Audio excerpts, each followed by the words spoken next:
Hello, this is Jerome Sorilia and today I'm going to share to you my garden. Ngayon, medyo update lang kasi tag-ulan tapos may bagyong Maymay. So ito na siya ngayon. Yung peace lily ko, inano ko siya, tinali. Ilayo natin ng konti. Ayan.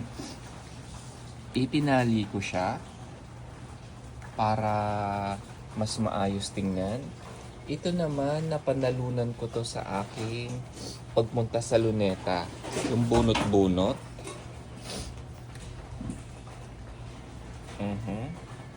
Kalamansi yan. Tapos, ayan yung ano ko, isa sa mga Purple Heart. May nagtanim.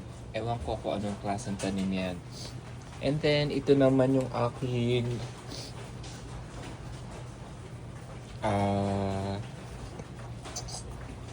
anong tawag dito?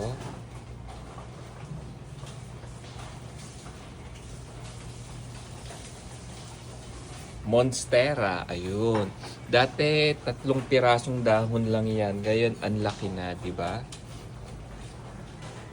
And then this one is basta hindi ko alam yung tawag yan. Lucky bamboo. Amoy pintura. Oh my God, ano ba yan? This one, ang laki-laki na rin. Kailangan na ata niya ng mas malaking paso. Ito, heart.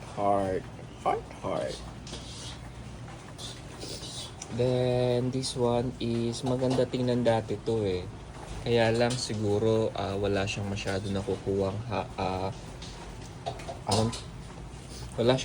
nakukuhang araw, kaya tabi-tabingi na siya. This one also, the ZZ plant. Ito, ang laki-laki na, ang ganda. Tapos, this one. Ayun, yung mga photos ko. Of course, yung mga spider plant sa taas with my photos. Bawas na nga ako ng halaman Tapos ayan, yung mga ng kapitbahay, yung mga tuyong something.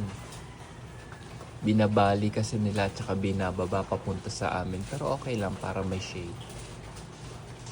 So definitely, that's everything. And I really like this one. Okay. Thank you for watching. Bye for now.